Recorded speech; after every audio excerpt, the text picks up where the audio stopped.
guys, it's Gary Vay, Nerdchuck, and you're listening to the Front Row Entrepreneur Podcast with our girl, Jen. You're listening to the Front Row Entrepreneur Podcast, episode number 18. Our guest today is recognized as one of the 50 leading business thinkers in the world. She's an expert on disruptive innovation and personal disruption, specifically a framework which she codifies in the critically acclaimed book, Disrupt Yourself, putting the power of disruptive innovation to work, and in her new book, Build an A-Team, play to their strengths and lead them up the learning curve. She developed her proprietary framework in diagnostics after having co-founded the Disruptive Innovation Fund with Harvard Business School's Clayton Christensen.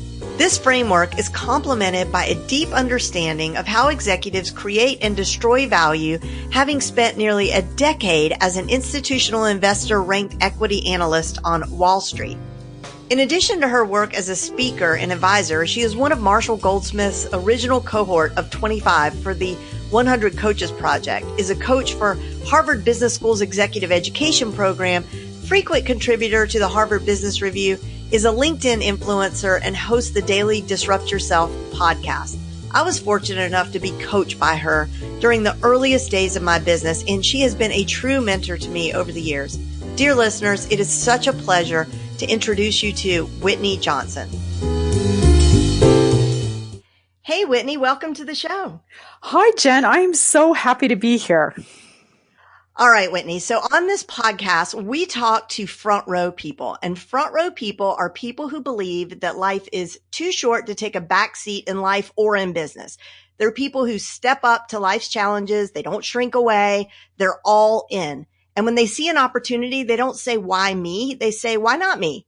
And I really cannot think of anyone who is more front row than you are. Your story is so inspiring. Will you share it with our listeners? Absolutely. But before I do that, I want to just say, I think you're a front row person. I think this podcast is so aptly described as I think about when I first met you about 6 years ago. So I love that you're doing this podcast. It just seems like the perfect venue for who you are and what you do. So I just wanted to say that. Now, well, thank you. Happy to share my story. I think sometimes I think I'm a sort of an improbable front row person. I'll start there. I don't know that I set out to be that way. I graduated from college with a degree in music and didn't really know what I was going to do. I kind of had this vague sense of what I would do, but it was super vague. Like, I'm going to be married and I'm going to have children and I don't know exactly what I'll do. But my husband and we moved to New York right after I graduated. He was getting his PhD in microbiology at Columbia. And then something really important happened. And I think this is when I started to move to the front row of my life, which is we get to New York. I'm absolutely terrified. I still remember driving across the George Washington Bridge into Manhattan, and it was just scary. And we lived in a 19th floor apartment, and truly I would not have left that apartment except that I had to go out and get a job because we needed to eat. And so I go out, I find a job, I get a job as a secretary for a retail broker. Best job that I can get because I'm a woman and I have a degree in music and it's the late 80s. And so that's just what you do. But every day I would go to work and there was this big bullpen across the seat from where I was sitting, and it was a bunch of guys, aspiring masters of the universe. This is very like working girl, liar's poker, bonfire of the vanities. All these guys, like trying to open up accounts, and they get on the phone. It's total hard sell. Like, doesn't take a rocket scientist to know that you should be buying this stock. And they'd say things like, throw it in your pom-poms and get in the game. I'm hearing that over and over again. And early on, I was like actually kind of offended because I was a cheerleader in high school. But then hearing it over and over again, I'm like, okay, wait a second. I'm going to be working for a while. My husband's PhD is going to take 7 years. I can make X or I can make 10X. And I finally had this moment where I thought I have to throw down my pom-poms. So I start taking business courses at night. I study accounting. I study finance because I had never studied any of that in college. And then I have this boss who believes in me, and I get a shot, and I'm able to move from being a secretary to a banker. And that rarely happens if you know anything about working on Wall Street. And so from there, I moved to being a banker. I did that for several years. And then there was a big merger shakeup. And this time I didn't actually get I got pushed off the front row into equity research, into the back row. Like, what do I do with this? And found that I was actually really good at equity research. I was really good at picking stocks. And so I find myself back in the front row of my career, do that for about 8 years, and then decide, okay, it's time for me to do something new. I leave Wall Street. At this point, I've discovered disruptive innovation. I've discovered this idea, this theory that a silly little thing can take over the world. Understand that that's kind of like what my life is like. I apply this idea to products and investing, but then discover that it actually applies to people. And so ended up co-founding an investment firm with Clayton Christensen at the Harvard Business School. Did that for about 5 years, then sold my stake. And now I'm doing what I'm doing, which is chasing down this idea of how do you build a framework of personal disruption, and how do you use this to build a business? And I think in your vernacular, really the question for me is when you're disrupting yourself, you're actually always choosing to move from the back row to the front row. I love it. Yeah. Thanks for making that tie in. Absolutely. And disruption, I mean, we all throw that word around now, but really it was born at that time with you and Clayton Christensen, right? Well, not me. So what I would say is, I mean, I would love that if it were me, but it's not. So he wrote, his doctoral thesis when he was in business school in the early 90s.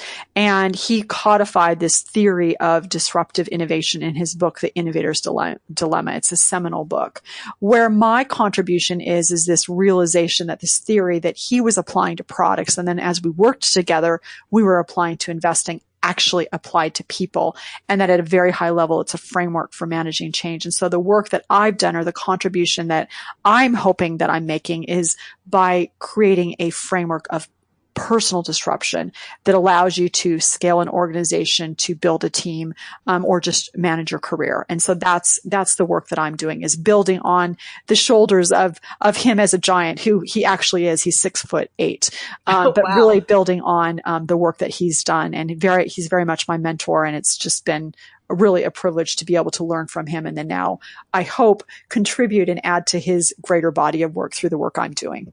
Well, speaking of the work you're doing, you just published a brand new book, Build an A-Team, Play to the Strengths and Lead Them Up the Learning Curve. But if it's okay with you, I'd like to go way back and start with your first book, Dare, Dream, Do. Okay? Sure. So this is a book that I read before I ever started my business, when I was still trying to figure out my path. And it was so incredibly inspiring and helpful. And I'm honestly not even sure if I'd be here right now. I mean, well, I'd be alive, but not like yes, here. You would be alive. I would be alive, we hope. But I probably wouldn't be here interviewing you on this podcast. I might have taken a completely different turn. Will you talk about that book for just a minute and tell us what inspired you to write it? Yeah, absolutely. So this book, it's interesting. People talk about like books and like what causes people to write a book, and, what's the backstory. And the backstory for me on this one is that I had taken the sabbatical from Wall Street. At this point, our children were, I want to say 8 and 4, respectively, and had a little bit of a break. So this is once I left Wall Street, before I really started working with Clayton full time. And so I finally had a little bit of breathing room and time to talk to my friends, and the parents of my children's friends, et cetera. And so I would ask this question frequently: is what's your dream? And I believed somehow deep in my soul is that I had gone out and we had gone to New York, and I had achieved some dreams, and I was so excited. And so here I am thinking, okay, I'm going to talk to these other women and be like, what's your dream? And I frequently would have women, and this is more geared toward women, although it's also true for men, but more in women in this particular instance. They would say to me, well, I don't have a dream, or I don't know how to do the dream. But lurking in the background was frequently, I don't believe it's my privilege to dream. And that just was a punch in the gut for me, because I was like, how can you believe this? I mean, I'm talking to women in many instances who were educated, who were incredibly capable. Oftentimes they were mothers with 2 and 4 and 6 and 7 children, and they were believing that it wasn't their privilege and their birthright to go out and have a dream, who, by the way, oftentimes had husbands who were very successful off chasing their own dreams. And I was just like, I have to do something about this. And so that was the beginning of me. I am going to build a case for why you must dream. And then that evolved where I started inviting women to share the stories of their dreams, because I realized that, I have my dream, but you have your dream, and every dream is different. Maybe your dream is to be a mother of 10 children. And what does that look like? And so this book was why it's important to dream. How do you figure out what your dream is and how do you do it? And in retrospect, what it was is me saying to women, I have figured out how to go out and be a ship, and I want to teach you how to do that. And by the way, you have learned how to be a harbor. I'm watching you do this. My children are still young. I'm not quite sure how to be a harbor. I want to learn how to do this. This is me paying homage to you. So I want to teach you, but I'm also paying homage to you as a person who knows how to be a harbor. I want you to learn how to be a ship. And while we're doing that, who have learned how to be a ship, want to learn how to be a harbor from you. And so that was the genesis of that book. I love that metaphor. Let me ask you this without trying to turn you into a psychologist, but I mean, I'm sure that there's some underlying takeaway for you after talking to all these women of why it is we might not give ourselves the privilege to dream or feel like we don't have that privilege. Oh, you can totally turn me into a psychologist. I've had years and years of therapy, and I consider myself, I know enough to be dangerous. So part of what it is that, so I've studied Jungian psychology, and every person, well, actually, you asked me let me say 2 things. Every person has masculine and feminine qualities. And so men and women have masculine and feminine. So masculine is the ability to wield power, to control situations, and feminine is the ability to nurture. So to be a harbor, and the masculine is to be a ship.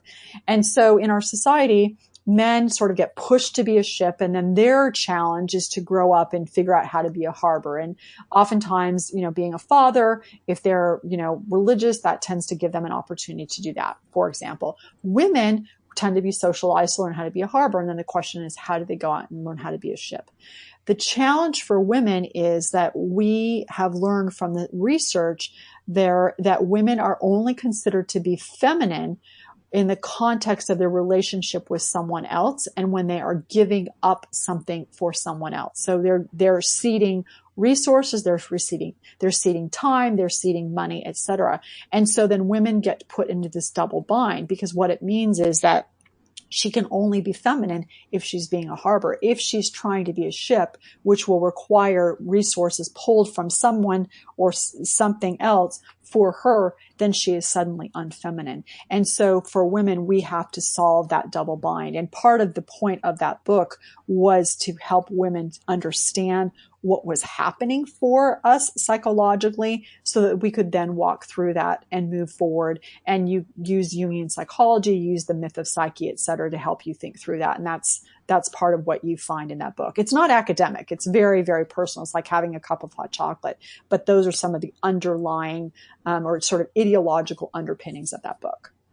Yeah, it is like having a cup of hot chocolate. It was a wonderful book. And then you come out and you write Disrupt Yourself, and you have a podcast by the same awesome name. That name is so good because it's like a little bit irreverent sounding.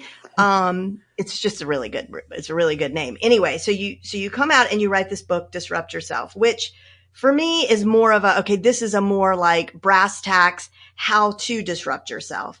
And the big message being that if you want to achieve your dreams or sit on the front row, you've got to be disruptive in your personal and your business life.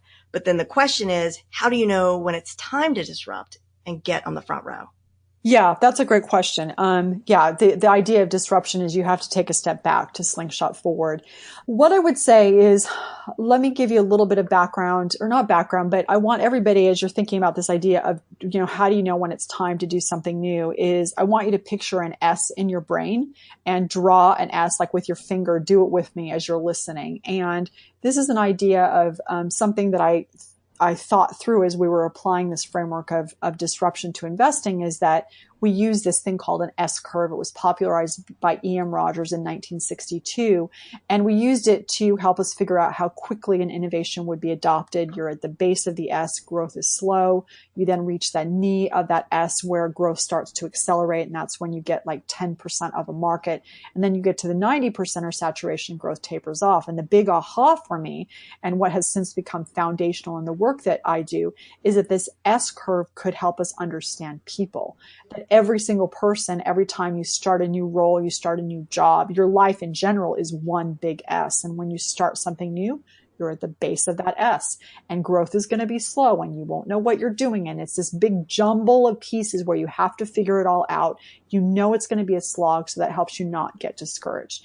And then you put in the work, you move into the steep part of that S where everything is starting to really hum. Things are hard, but they're not too hard. They're easy, but not too easy. It's the steep part. You do a little, a lot happens. You're putting the pieces together. All your neurons are firing. You're competent. You're confident. You're engaged. And then you approach the top of the S. And the thing that happens at the top of the S is growth starts to slow again. It's easy.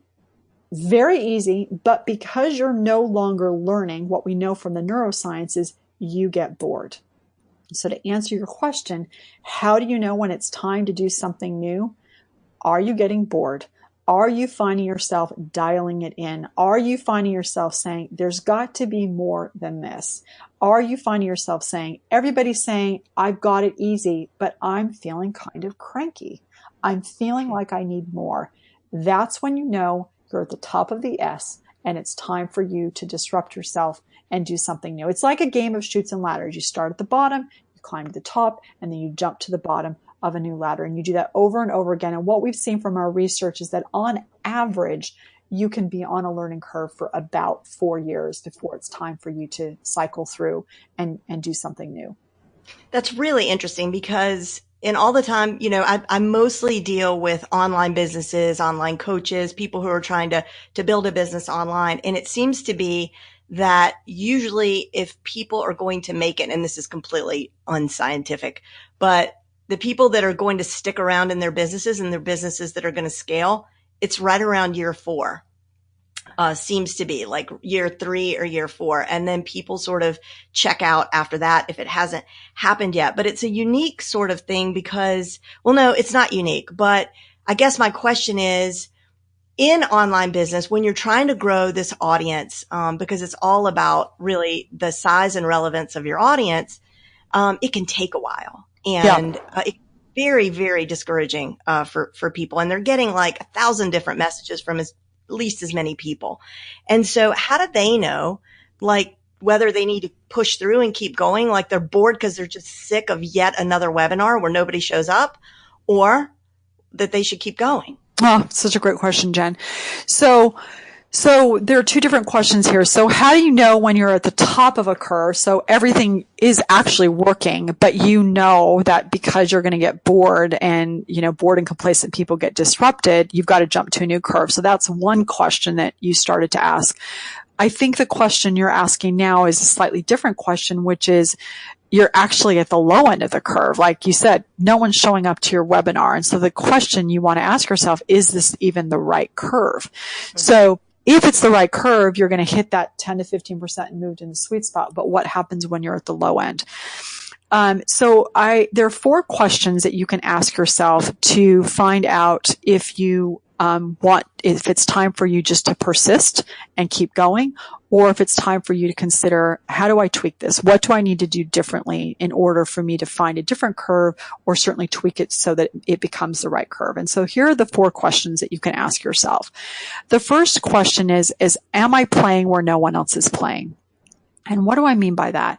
So if you look at the framework of personal disruption, the very first thing you need to look at is, am I taking on market risk rather than competitive risk? So competitive risk is, there's a market for what you're doing, but there's a lot of competition. And we know from the theory of disruption that the odds of success are lower when you take on competitive risk versus market risk, which is you don't know if there's a market.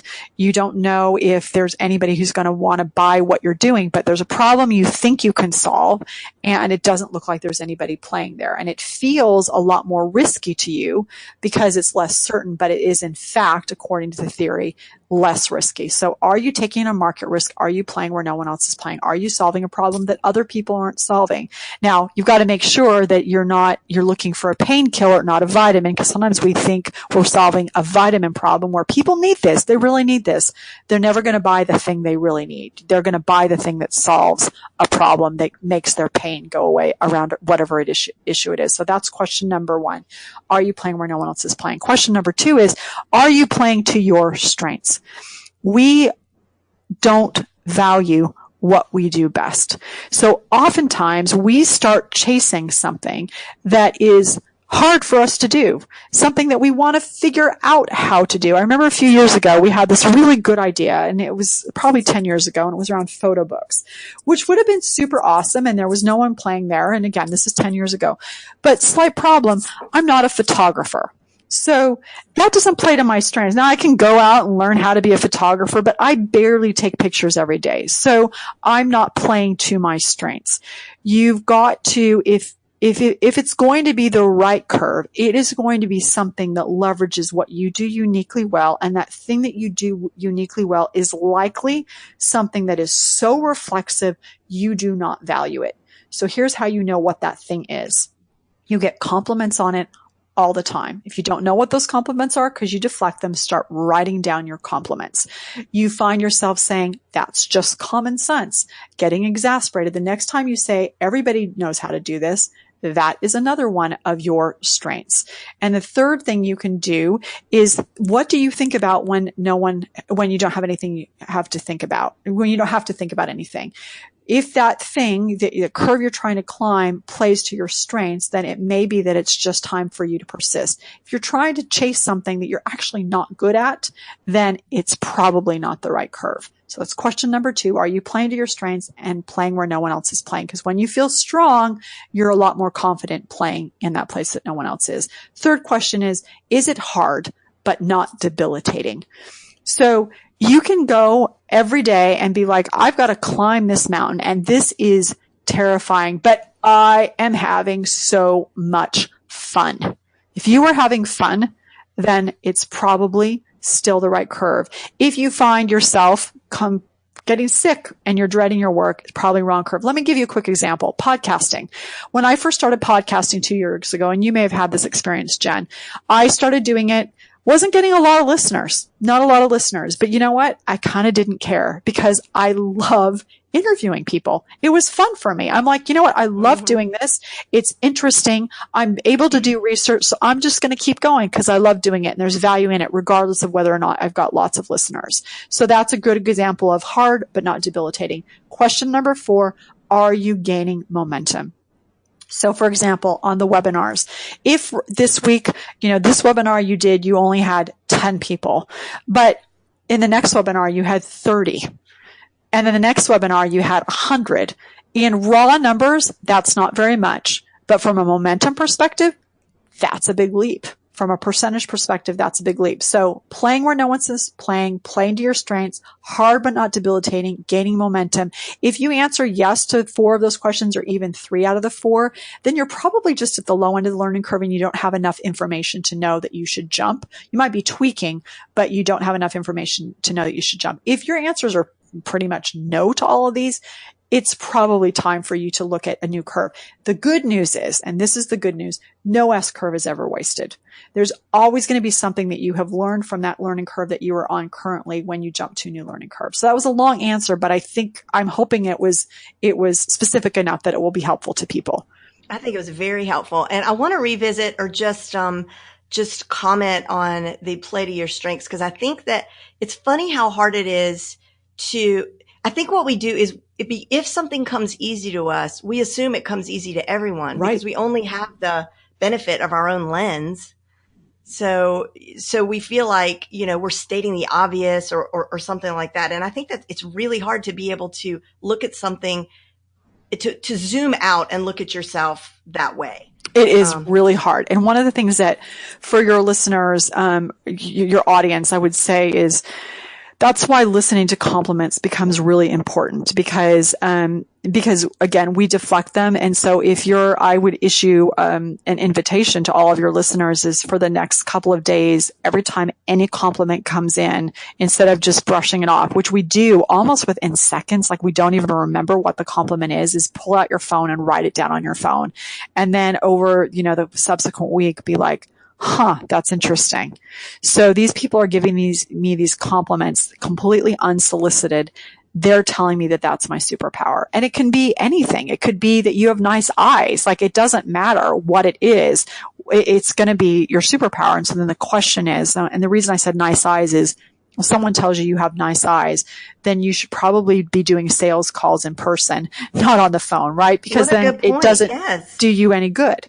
So there's, whatever those strengths are, you've got to figure out a way to use them and leverage them, because you're not going to be successful in your business if you're not willing to leverage what you do uniquely and innately and inherently well.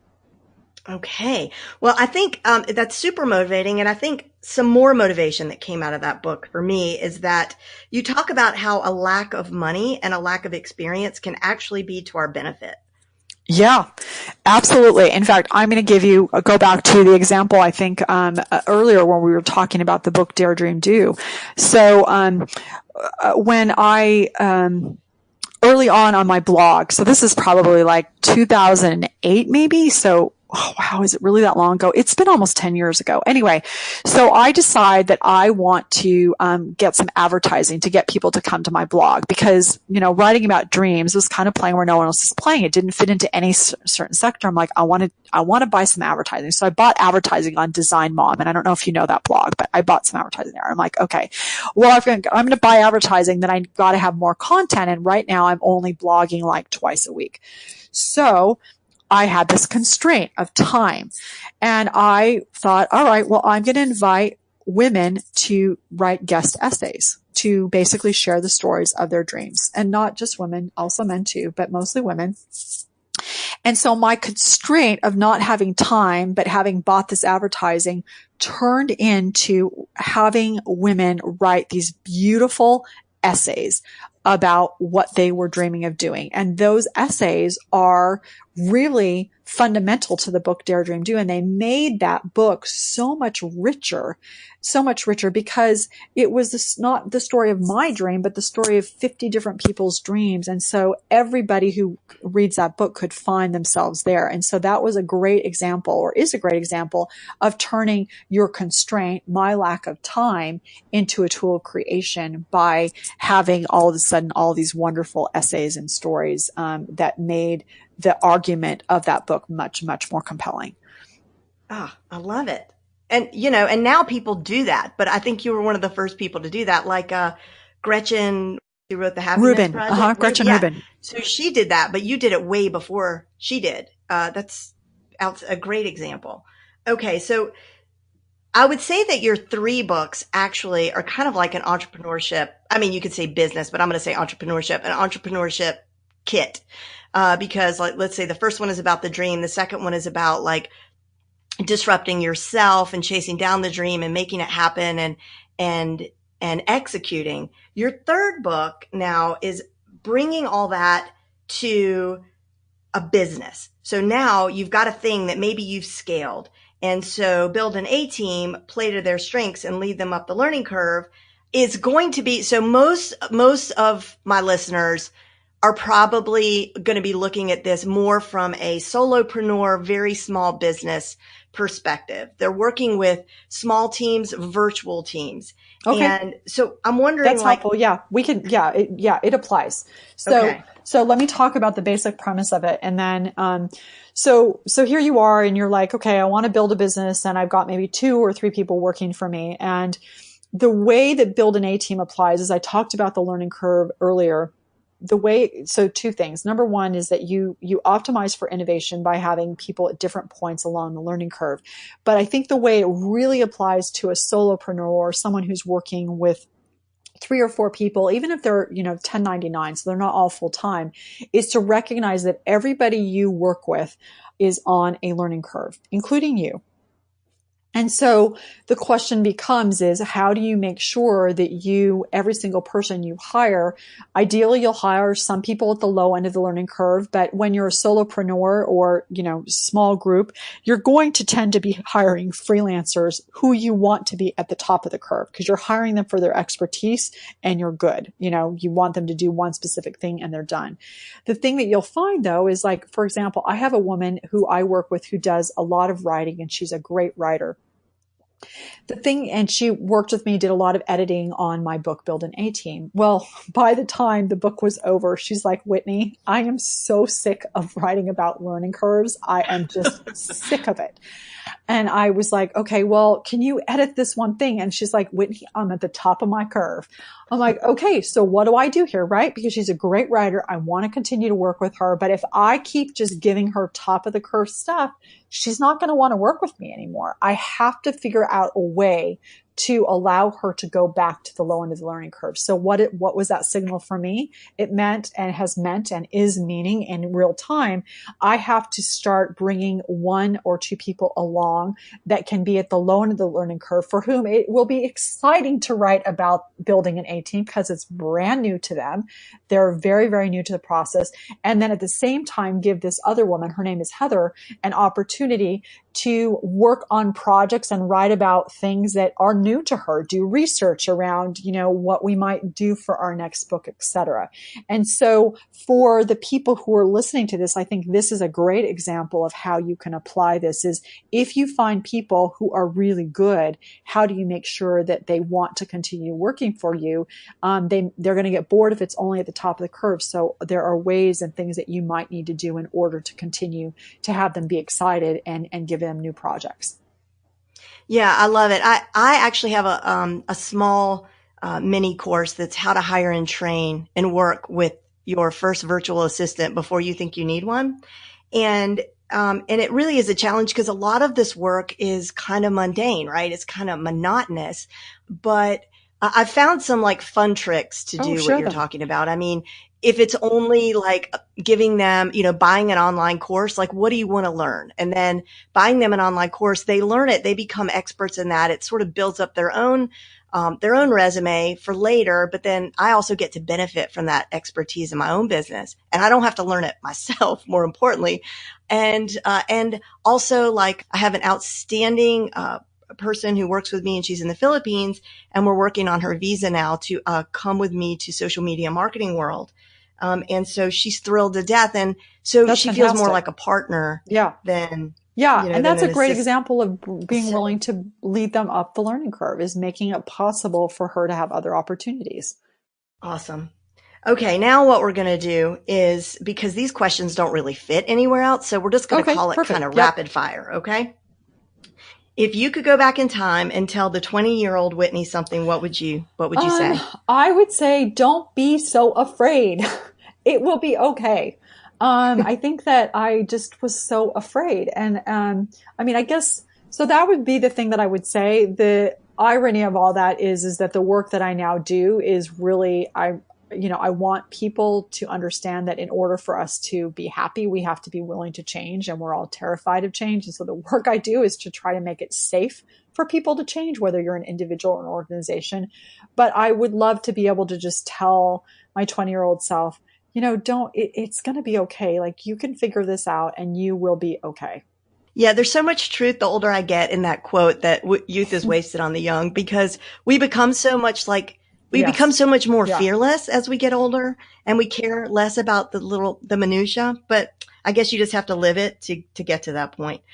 Okay. What's your favorite business book?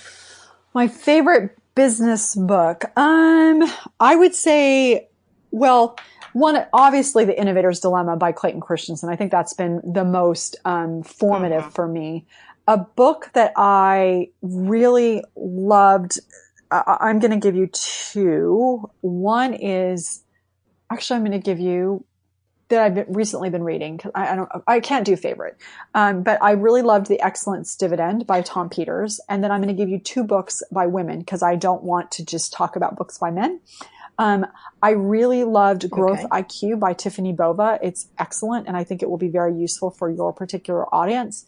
And I also loved Off the Clock by Laura Vanderkam. And it doesn't sound like it's a business book, but it is definitely a business book. It's about productivity and how to really use your time productively and make it feel like you have more time, which I think is definitely relevant to a small business owner. So those are the four books I would recommend. Outstanding. All right. Speaking of productivity, do you have a morning routine? I do.